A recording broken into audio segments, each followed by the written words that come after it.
몰핀이라든지 마약에 중독되어서 정말 좀비처럼 걸어다니는 모습을 저희들이 보고 있어요. 그래서 이 중독이라는 거, 뭐 술의 중독이라든지 아니면 해로운 것에 중독된 것들에 대해서 저희들의 경각심을 갖게 됩니다. 오늘 이 귀신 들린 이 사람의 모습이 아마 그런 모습이지 않았을까. 제정신을 갖지 않고 옷을 입지도 않고 집에 거하지도 않고 거기에다가 귀신 하나가 아니라 귀신들이라는 군대라는 이름을 가졌으니까 정말 많은 귀신들이 그 안에 있었다라는 표현들을 오늘 성경은 우리에게 얘기하고 있습니다. 그러니까 정말 이 사람의 마음이 어땠을까라는 생각을 좀 설교를 준비하면서 하게 되었어요. 중독되었다라는 거, 요즘 뭐 몸에 해로운 것에만 중독된 것이 아니라 제가 올해 제게 작심한 것 중에 하나가 유튜브 시간을 좀 줄여야 되겠다는 생각을 했었어요. 유튜브도 중독되더라고요. 누구의 반면 교사를 삼아서 유튜브 시간을 확 줄여야 되지 않을까라는 생각을 할 정도로 우리는 쉽게 중독되고 영향력을 받는다라는 거죠. 저는 오늘 설교에 되게 중요한 키워드 하나가 다스림이라는 거, 그러니까 컨트롤에 대한 것이 키 이슈 중에 하나라고 저는 생각해요. 여러분의 인생 속에서 누구의 다스림을 받고 계십니까? 여러분은 무엇에 중독되어 있습니까? 사실은 성도들은 중독된 자예요, 여러분. 그거 아세요?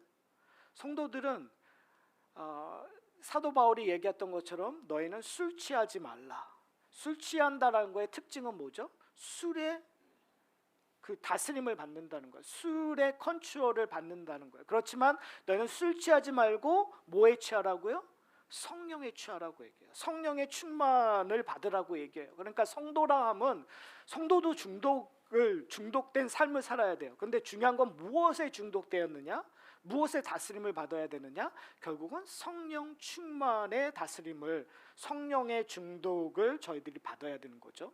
이게 어떻게 보면 오늘 설교의 결론이에요. 그런데 그 결론을 이르기 전까지 저는 이 귀신 들린 자의 모습을 좀 한번 생각해 봤으면 좋겠어요. 여러분, 어떤 삶이었을까요? 제정신을 갖고 있었을까요? 무엇을 판단할 수 있는 능력이 있었을까요?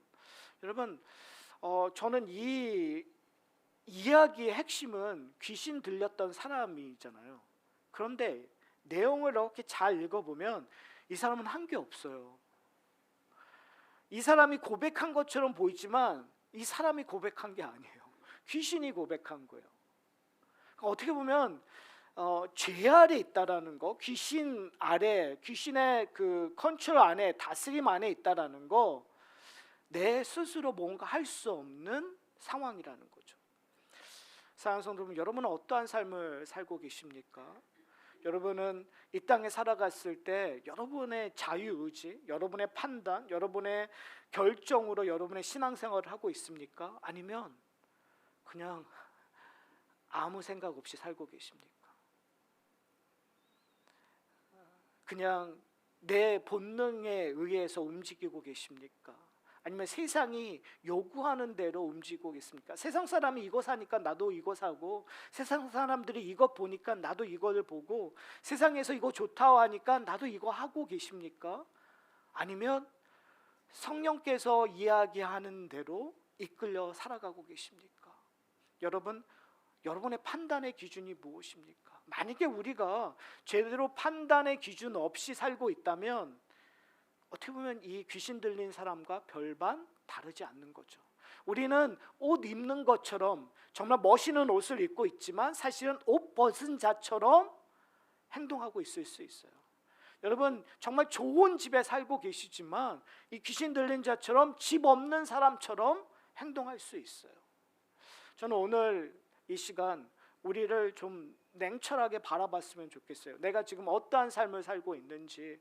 겉으로 볼 때에는 정말 괜찮은 삶을 살 수 있어요. 겉으로 볼 때에는 지성인처럼 살 수 있어요. 겉으로 볼 때에는 정말 부유한 사람처럼 살고 있어요. 그러나 누가복음이 우리에게 얘기했던 것처럼 복받은 자로 살고 있는지 아니면 화 있을 진저로 살고 있는지 우리의 냉철한 모습을 좀 발견하는 시간이 되었으면 좋겠어요. 얼마나 답답했을까요? 얼마나 혼돈스러웠을까요? 한 귀신이 원하는 대로 이쪽으로 갔는데 또 다른 귀신이 또 이쪽으로 가고 또 다른 귀신이 이쪽으로 가고, 그것이 수도 없이, 그 군대라는 표현 자체가 엄청난 파워가 있는 거 아니에요. 자기를 학대함에도 불구하고 그 학대함이 뭔지 모르면서 살고 있는, 뭐 현대인의 표현으로 얘기하면 그게 뭐 정신분열증일 수도 있고 이중인격을 가지고 있는 조울증일 수도 있고 조한증일 수도 있고 여러 가지 증상, 심리학적으로 얘기할 수 있고 정신병력으로 얘기할 수 있어요. 그러나 중요한 것은 뭐냐면 모든 현대인들은 그러한 상황에 몰려 있다라는 거예요. 요즘 현대인 가운데 우울증 없는 사람 없어요. 모든 현대인들 가운데 불안감 없이 살아가는 사람이 없어요. 그러니까 어떤 의미에서 우리는 이 사람이 정말 특별한 사람, 나와 상관없는 사람이 아니라 이 모습은 우리가 예수를 알기 전에 있었던 우리의 모습이라는 것들을 저희들이 인정해야 돼요. 예수를 알기 전에 나의 모습이었는데, 근데 문제는 뭐냐면 예수를 안 다음에서도 이러한 증상들이 나타나니까 우리가 두려운 거죠. 이러한 증상들이 쑥쑥 들어오니까 우린 질문하는 거야. 내가 정말 그리스도인인가라는 질문을 던질 수밖에 없다는 거예요. 그런 의미에서 오늘 본문을 통해서 우리가 그러한 질문을 던지는 것이 아니라 오히려 오늘 본문에서 이야기하고 있는 것처럼 성령의 충만함으로 우리가 어떠한 결과물을 내야 되는가를 발견하는 저와 여러분이 되시기를 소원합니다. 오늘 본문의 시작은 이렇게 시작됩니다. 26절에 보면 그들이 갈릴리 맞은편 거라사인 땅으로 이르러, 그런데 이 이야기는 앞의 이야기와 연결되는 것처럼 들려요. 왜요? 배를 타고 있으니까, 갈릴리 호수를 지나가니까. 그러면 이 전의 사건은 뭐죠? 갈릴리 호수를 건널 때 풍랑이 와서 제자들이 하는 것이 우리가 이제 죽게 되었습니다라고 얘기했을 때 예수님께서 바다를 잠잠하게 하시며 믿음이 적은 자여라고 이야기했던 사건 여러분 기억하시잖아요. 그러니까 지금 이 풍랑 속에 가서, 이게 제가 이 8장 후반부에 나오는 네 가지 기적이라는 얘기를 했었어요. 이 네 가지 기적이 우리에게 중요한 하나님의 나라의 원칙을 설명을 하고 있다라는 거. 근데 그 원칙이 뭐냐면 자세히 보면 누가복음에서 예수님께서 씨 뿌리는 비유를 얘기했었단 말이에요. 그러니까 씨를 뿌리는 비유의 특징이 뭐라고 얘기했죠?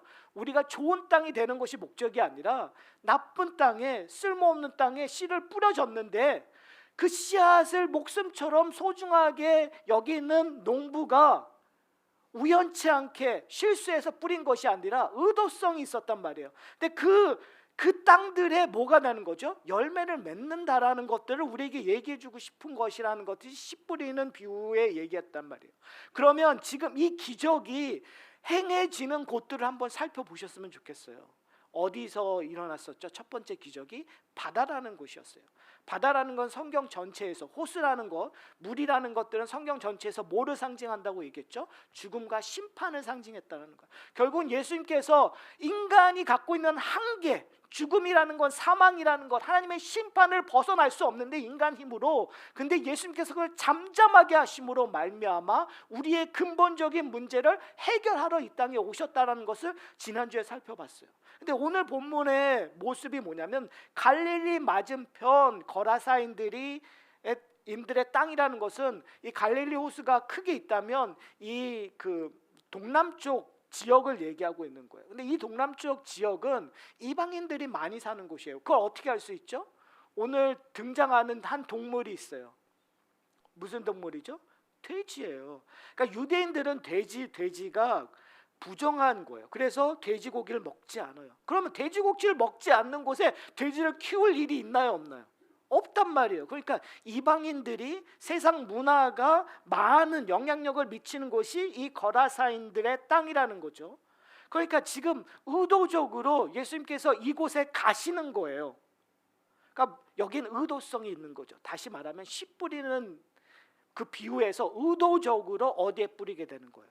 길가에 뿌리게 되는 거예요. 그러니까 지금 이 거라사인 땅은 어떻게 보면 길가와 같은 거, 아니면 바위와 같은 것, 아니면 가시덤불과 같은 곳이 돼버릴 수 있는 거죠. 그러니까 하나님의 나라의 목적들이, 그러니까 사람들이 생각하기에, 이스라엘 백성들이 자신들이 생각하기에 이곳에는 하나님의 복음이 전해질 수 없는 곳이란 말이에요. 열매의 결말을 추수할 곳이 없는 곳이에요.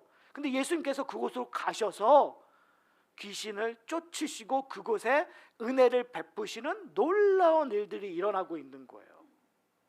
사랑하는 성도 여러분, 이 이야기가 누구의 이야기가 돼야 되죠? 우리의 이야기가 돼요.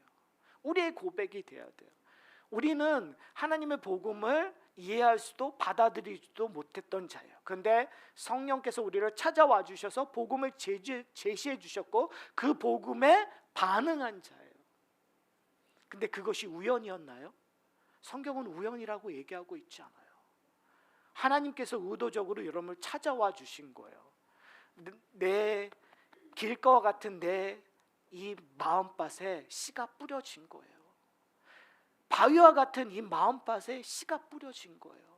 가시덤불과 같은 곳에 씨가 뿌려진 거예요. 그리고 자라게 하시는 거예요. 땅을 뚫고 바위를 뚫고 가시덤불을 뚫고 바로 열매 맺어서 지금 우리는 뭐 하고 있는 거죠? 예배드리고 있는 거예요. 하나님을 나의 아버지라고 부르고 있는 거죠.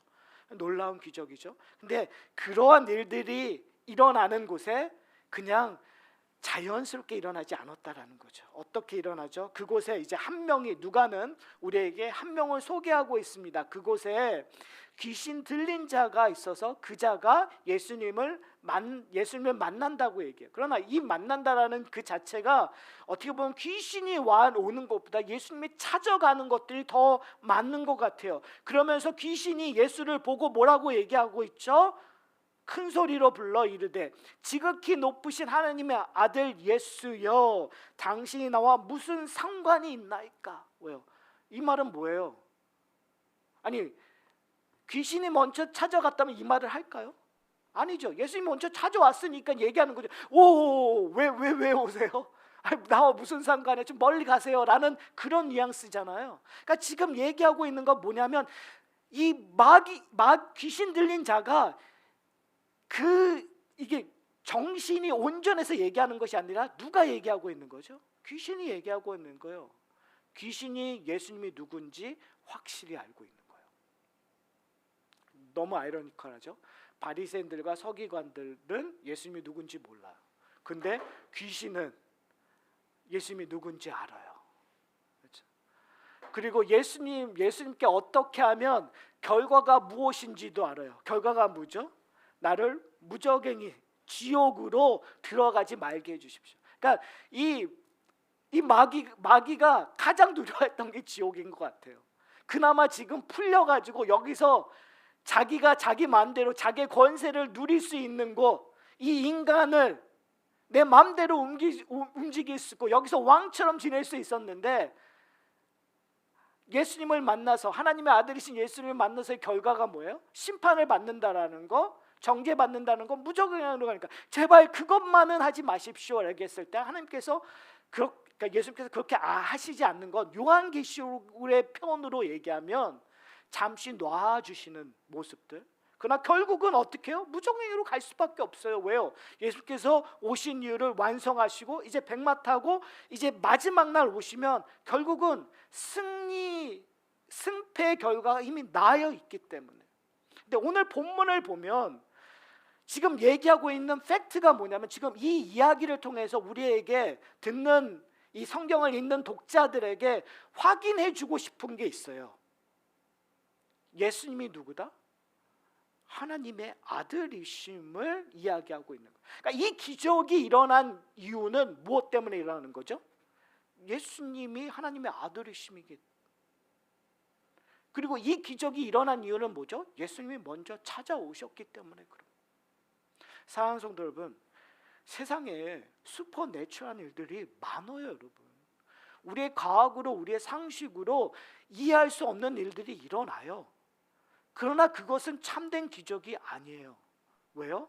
마귀들도, 악한 세력들도 그런 일들을 할 수 있어요.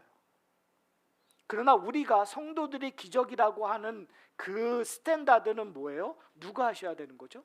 하나님이 하시는 거예요. 누구에게 하시는 거죠? 하나님과 상관 있는 사람들에게 하는 거예요. 기적은 성도들에게, 그러니까 기적은 성도들에게만 일어났을 때 기적이 되는 거예요. 그러면 성도들에게 가장 큰 기적은 뭘까요?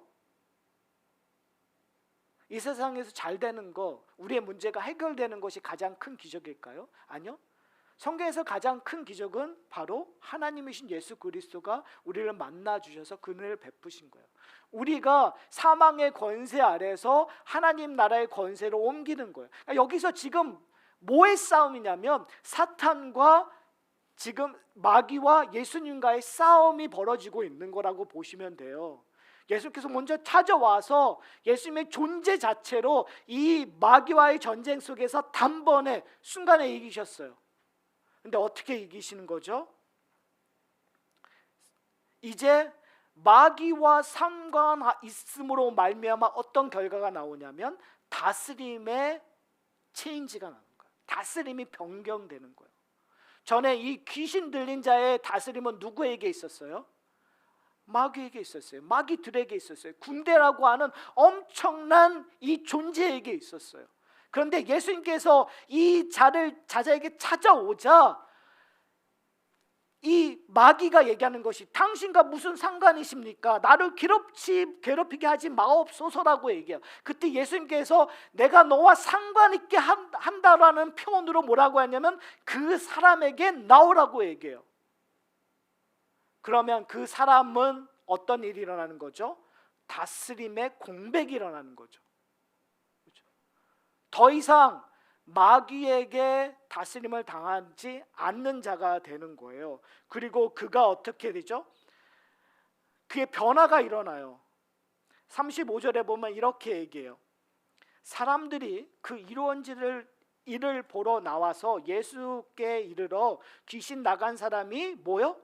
옷을 입고 정신이 온전하여 누구의 발치에 앉아 있는 걸 보고요? 예수의 발치에 앉아 있는 것을 보고요. 예수의 발치에 앉았다는 표현은 뭘까요? 예수의 다스림 안에 있다라는 표현이에요, 여러분. 예수님의 다스림 안에 있으니까 그가 온전한 자가 된 거예요. 누구의 다스림을 받는 거예요? 사랑하는 성도 여러분, 성도 된다라는 거, 하나님의 자녀 된다라는 건 다스림이 변경된 거예요. 전에는 세상의 다스림, 마귀의 다스림, 마귀의 아들이라 자식들이라고 표현되었던 자가 이제는 하나님의 자녀로 영생의 나라로 옮김을 받은 자가 된 거예요. 자, 그렇다면 그 모습은 어떠한 삶일까요? 오늘 본문에 보면 이렇게 얘기하고 있어요. 39절에 예수님께서 이렇게 얘기해요. 그러니까 귀신 나간 사람이 예수님이 떠나자 예수님, 제가 예수님과 함께 하고 싶습니다. 그렇죠? 너무나 당연한 얘기잖아요. 그에게 놀라운 변화, 이제 제정신으로 판단할 수 있는 그런 자가 되었기 때문에 이제 예수님과 함께 가고자 했을 때 예수님께서 뭐라고 얘기하냐면 집으로 돌아가 하나님이 내게 어떻게 큰 일을 행하였는지 뭐하라고요? 말하라라고 얘기해요. 성도는 하나님의 다스림이 어떻게 표현되냐면 증거의 삶으로 표현되는 거예요. 무슨 말인지 아세요? 증거의 삶이 어떠한 증거의 삶이냐면 일단 첫 번째는 과거에서 내가 어떻게 현재로 변했는가에 대한 증거예요. 무슨 말인지 아세요? 내가 어떠한 사람이었는데 지금 어떻게 되었는가를 증거하는 거죠. 그거는 본인이 증거하는 거일 수도 있지만 세상 사람들이 증거하는 거예요. 왜요? 세상 사람들이 다 봤었잖아요. 이 사람이 누군지 알았던 거죠. 여기에 표현을 얘기하면 쇠사슬과 고랑에 채워져서 정신이 혼미했었던 사람이었단 말이에요. 이 동네 사람이 다 아는 거예요. 이걸 우리식으로 얘기하면 여러분 옛날에 여러분이 어떤 존재인지 아는 거죠. 저는 한국 교회가 왜 이렇게 파워풀하지 않을까라는 생각을 했었을 때 저는 그 중에 하나가 여러 가지 이유가 있겠지만 우리가 너무 가면들을 많이 쓰고 있는 거예요. 우리의 과거사를 너무 미화하는 것 같아요. 그러니까 가끔 이제 가족들이 얘기할 때 보면 그 기억의 미화들이 종종 있는 것 같아요. 내가 아는 기억과 아들이 아는 기억이 틀리고 내 부모가 아는 기억들이 다 틀려요. 우리의 본성간에는 본성 중에 하나가 과거를 미워하는, 그것이 교회 안에도 상당히 많은 것 같아요. 그러니까 항상 우리는 괜찮은 사람이었던 것 같아요. 괜찮은 사람이니까 예수를 믿은 것처럼 우리가 행동할 때가 참 많아요. 근데 사실 그렇지 않습니다. 특별히 우리가 교회에서 자라났던 사람들이 이런 증후군이 참 많은 것 같아요. 근데 우리 좀 회개해야 되는, 그러니까 모태신앙서부터 교회에서 오랜 신앙했던 분들은 내가 그럼 괜찮은 사람이어서 이렇게 태어났다. 그런데 사실은 그렇지 않아요. 우리는 연약했던 사람이에요. 우리는 죄인이었어요. 어떻게 보면 사도 바울이 의도적으로 자기를 괴수 중에 괴수라고 얘기했었던 그 이유는 복음의 은혜를 더 확증하고 싶었던 마음이 있었던 것 같아요. 은혜를 더 확증시켜서 얘기하고 싶어 했던 것들이 있는 것 같아요. 근데 한국 교회는 그러한 간증들이 없어요. 그러한 고백들이 없어요. 다 괜찮은 것들, 좋은 이야기들만 하는 것 같아요. 근데 교회가 회복되기 위해서는 내가 어떠한 존재였는가에 대한 이야기를 했었을 때 손가락질이 아니라 뭐요? 하나님 앞에 감사와 하나님을 창송하는 다른 공동체의 모습들이 상당히 중요해요. 사랑하는 성도 여러분, 증인이 된다라는 거 여러분 한번 생각해 보셨어요? 이런 일을 하자 39절 후반부에 이렇게 얘기해요. 그러니까 귀신 나간 자가 예수께서 자기에게 어떤 큰 일을 행하였는지를 어디에 전파한다고요? 온 성내에 전파한다고 얘기하고 있어요. 어떻게 보면 우리가 은혜 받은 자로서 해야 되는 일들은 내가 받은 은혜를 전파하는 거라고 저는 생각을 해요. 사랑하는 성도 여러분, 여러분은 이 일들에 충성되이 순종하고 있습니까? 참 어렵죠. 현대인으로서 우리가 세상에 나가서 그리스도의 받은 은혜를 전파한다는 거 쉽지 않은 것 같아요. 그러니까 왜 전파하지 못할까라고 했었을 때 저는 우리가 훈련하지 못했던 부분도 있고 익숙하지 않은 부분도 있는 것 같아요. 내 복음에 대한 것들을. 그러니까 왜 그럴까라고 얘기했었을 때 우리는 우리의 아픔의 그 과정들을 쉽게 잊어버리고 그것들을 무시하기 때문에 우리는 이러한 전파의 내용들을 못하는 것 같아요. 제가 무슨 말을 하냐면요, 우리는 되게 결과 중심적으로 살아왔었어요. 그러니까 결과 중심이라는 건 내가 지금 이런 사람이라는 것들을 보여주길 더 원하는 거예요. 난 괜찮은 사람이야, 난 성공한 사람이야, 난 이것도 다 해결한 사람이야 라는 결과 중심적인, 그러다 보니까 교회 공동체에서 나오는 건 다 결과적으로 결과를 찬송하고 칭송하는, 근데 결과 중심 쪽에서 하나님을 이렇게 벗대어서 얘기하고 있지만 사실은 그 결과 중심에는 누가 있는 거죠? 자기 자랑이 대부분이에요. 근데 오늘 이 성내에서 전파한다라는 건 전 결과 중심적이 아니라고 생각해요. 뭐냐면 이 귀신 들린 자들이 자가 얼마나 황당한 일들, 얼마나 민폐를 끼쳤는가의 근거에서 이 사람의 이야기가 더 놀랍고 신비한, 그러니까 뭐냐면 이 성내에 있는 사람들이 이 과정을 다 본 거죠. 다 목격한 거죠. 다른 말로 이건 다 피해를 본 거예요. 사랑하는 성도 여러분, 저는 이 신앙의 공동체가, 이거는 교회 공동체만이 아니라 우리 가정에서도 이 과정들이 좀 있었으면 좋겠어요. 한국 부모들의 가장 큰 약점은 과정은 무시하고 결과만 얘기해요. 과정에 아이를 키우는데 과정은 하고 결과만 요구하는 거죠. 성적표만 요구하는 거죠. 좋은 학교 가는 것만 요구하는 거죠. 좋은 결혼만 얘기하는 거, 좋은 직장만에는 결과만 얘기해요. 그러다 보면 이 과정이 없으면 결국은 가정이 무너질 수밖에 없어요. 관계, 가족조차도 관계가 단절될 수밖에 없다는 거죠. 그런 의미에서 저는 여러분에게 도전하고 싶습니다. 2025년 하사나 교회 공동체는 가정에서도 과정을 만들어가는 기간들이 되었으면 좋겠어요. 여러분이 아버지로서, 어머니로서, 자식으로서 그 과정이 어렵고 힘들더라도 그 과정이 결국은 예수 그리스도로 말미암아 다스림의 회복이 되는 거죠. 여러분. 과정은 짜증날 수 있어요. 과정은 부담될 수 있어요. 과정은 껄끄러울 수 있어요. 그러나 그런 일들이 우리 가운데 예수 그리스도로 말미암아 회복됨으로 가정이 다시 하나됨이 보여질 수 있다라는 거죠. 사랑하는 성도 여러분, 또 하나는 우리 가운데 어려운 일들이 우리의 신앙의 증거들이 될 수 있다는 것들을 우리가 기억했으면 좋겠어요. 여러분, 2025년 어떤 분들에게는 즐거운 일도 있겠지만 어떤 분들에게는 어렵고 힘든 일들이 우리 앞에 있습니다. 저는 그런 일들을 나눔으로 말미암아 우리가 우리 신앙의 과정들이 함께 공유되면 누가 베네핏일까요? 저는 아주 냉철하게 얘기하면 같이 보고 함께 걸어가는 사람들이 더 큰 베네핏이라고 생각합니다. 공동체의 힘이고 능력이 된다고 저는 생각합니다. 사랑하는 성도 여러분, 우리가 어려움 앞에 주어졌을 때 절망하지 말고 이 과정을 함께 나누며 걸어가셨으면 좋겠어요.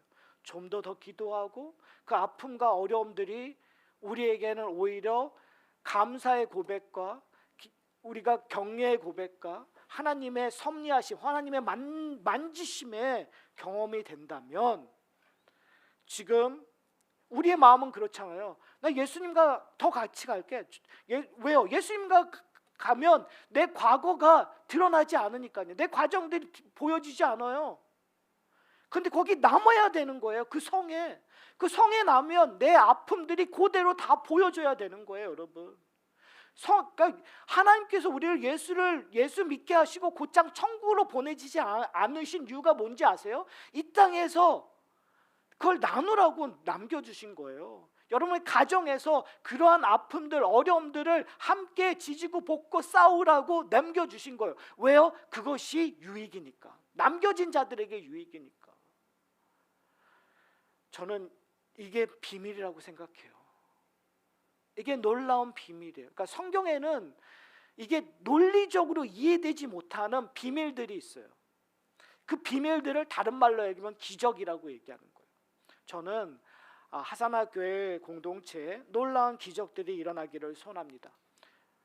중요한 게 뭐냐면요, 오늘 반응은 완전히 다른 반응이 일어나요. 귀신이 나간 자들의 반응은 증인이 되는 반응이었어요. 그런데 이 동네 사람들, 이 가이사 지방 땅에 있는 사람들이 이곳으로 다 몰려와서 뭐라고 얘기하죠? 뭐라고 간구하죠? 37절에 이렇게 얘기해요.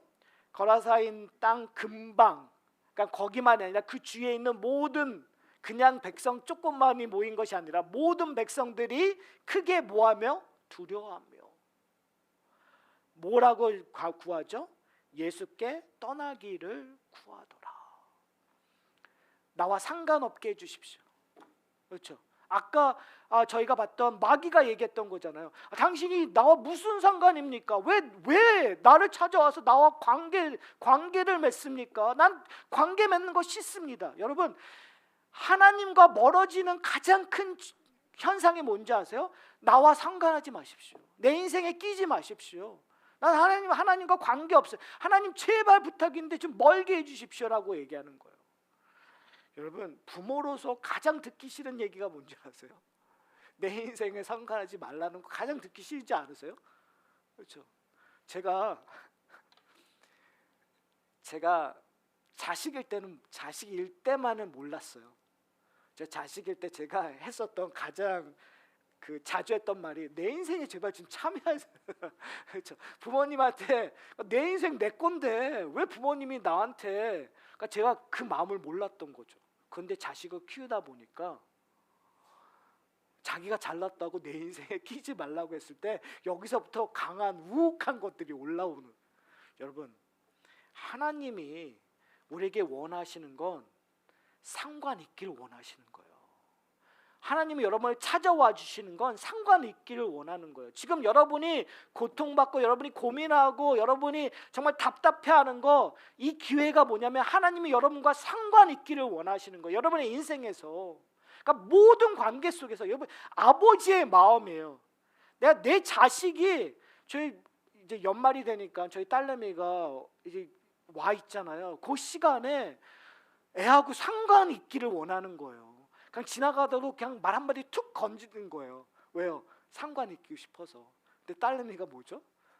그러니까 빨리 가기를 원하잖아요. 그냥 상관없기를 원해요. 그러면 갑자기 좋은 마음도 갑자기 욱 하는 거죠. 사랑하는 성도 여러분, 이런 것들이 계속 반복돼야 되는 거예요, 여러분. 저는 한두 번 하다가 그래 관둬, 네 인생이니까 이래요. 근데 하나님은 그럴까요? 안 그러세요. 하나님은 절대로 안 그러세요. 왜요? 하나님의 아들이신 예수님께서 그 호수의 그 바다를 잠잠케 하셨으니까. 예수님께서 이 거기서 이방인들이 있는 땅에 가셔서 이 귀신 들린 자를 구원하셨으니까요. 죽었던 자를 다시 살리시니까요, 여러분. 그러한 예수님, 그 예수님께서 지금 하늘 보좌에 계시는데 우리를 그냥 내버려 두시는 것이 아니라 하늘 보좌 왜 올라가셨냐면 너에게 유익됨을 위함이라고 해요. 어떤 유익이요?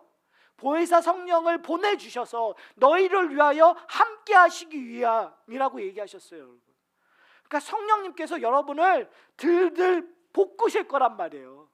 여기서 아멘이 터지셔야죠. 그렇죠? 여러분이 과정이라는 게 뭐냐면, 여러분 지금 내가 힘들고 어려운 것은 성령께서 여러분들을 들들 볶는 과정이라는 거예요. 왜요? 뭘 경험하기 위하여? 하나님의 은혜를 경험하기 위하여. 그러니까 그 과정들이 뭐가 돼버리는 거예요? 기적이 돼버리는 거예요. 세상 사람들은 그걸 다르게 얘기하겠죠. 그러나 성도들은 하나님과 상관을 갖게 되는 순간 그 과정이 기적이 되며 그 과정이 은혜가 되는 거예요. 그걸 경험한 사람들은 가정에서 뭐 하는 거죠? 예수를 닮아가야죠. 그렇죠? 어떻게 예수를 닮아갈 거예요? 내 왼수를 더욱더 사랑. 내가 왼수니까 기법하는 것이 아니라 그 왼수를 위해서 더욱더 사랑하는 과정들이 일어나는 거예요. 왜요?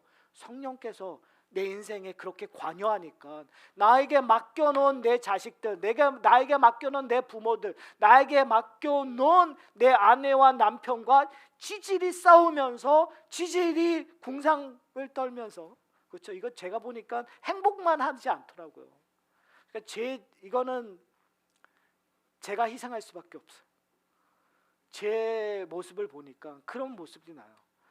늘 내 연약함 때문에 싸우고 하지만 결국은 뭘 우리가 경험하는 거죠? 하나님의 은혜를 경험하는 거예요. 성령이 우리의 가정 속에서 드러남을 경험하는 거예요. 사랑하는 성도분, 공동체도 마찬가지예요. 제가 자주 말씀드렸잖아요. 우리의 연약함이 드러나는 것들에 대해서 여러분 너무 걱정 안 하셔도 돼요. 왜요? 그것이 누군가에게는 은혜로 도전이 된다니까요.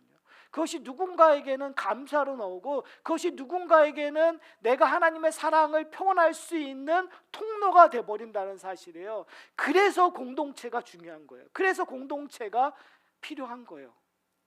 사랑성도 여러분, 저는 개런티해 드릴 게 있어요. 이 로컬 교회 공동체는 커지느냐 작아지냐는 아무 의미가 없어요.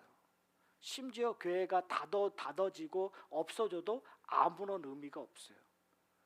왜요? 하나님의 나라는, 하나님 나라의 공동체는 영원하고 하나님 나라의 공동체는 완벽하니까요. 그런데 그것들을 이 땅에 맛보라고 이 로컬 교회 공동체 안에 집어넣어 주셨어요. 그럼 어떡하냐면 그 시간 안에, 그 사람 수 안에서 그냥 지지고 볶고 하시면 돼요. 그렇죠? 내 연약한 몸을 내어놓고 내 연약함 때문에 누가 상처받더라도 지지고 볶고 하시면 돼요. 왜요? 그거를 회복하게 하실 이는 누구시니까요? 성령님이시니까. 성령께서 하실 거예요. 여러분 오해하지 않으셔야 돼요. 목사는 못해요. 목사는 어떻게 보면은 그 문제를 야기시키는 사람일 수도 있어요. 그러나 그건 누가 하시는 거죠? 성령께서 하시는 거예요. 회복하시는 이도 성령께서. 그러니까 제가 왜 이런 말씀을 하냐면 우리가 누군가 한 사람이 그 문제를 해결하고 노력한다고 되는 게 아니에요. 우리의 기도의 내용들은 누구로 향해야 되죠? 성령께로 하는 거예요. 우리가 기도 안 해도 성령께서 탄식하심으로 말미암아 우리를 위하여 늘 기도하고 계신다고 얘기해요. 제가 이렇게 얘기하는 건 뭐냐면 이제 하나님이 우리와 상관하게 하는 그 순간 우리는 경험하게 만들어 주신다는 거예요. 과정 속에 넣어 주신다는 거예요. 그럼 우리가 해야 될 건 뭐냐면 결국은 그것을 증거하는 삶을 사는 거예요. 전파하는 삶을 사는 거예요. 여러분 어떻게 증거하고 어떻게 전파하시겠습니까? 저는 최근에 달라진 것 하나가 뭐냐면 저는 되게 크리티컬하게 되게 많이 봤었던 것 같아요. 이건 뭐가 잘못되고 이건 이렇게 해야 되고 얘기를 했는데 결국은 그런 것들이 공동체 안에 힘이 되는 것보다는 저는 오히려 조그만 걸 가지고 우리가 기쁨을 서로 나누는 일들에 열심을 좀 했으면 좋겠어요. 무슨 말씀인지 아세요? 작은 것 갖고도 하나님의 큰 기적처럼 이야기하는 일들. 조그만 성취인데도 그것이 하나님의 놀라운 은혜로 주어졌다라는 것들을 얘기하셨으면 좋겠어요. 왜 그럴까요? 대단한 사람이고 괜찮은 사람들이 모인 것이라면 조그만 건 조그만 거예요. 별 볼 일 없는 것이 돼버려요.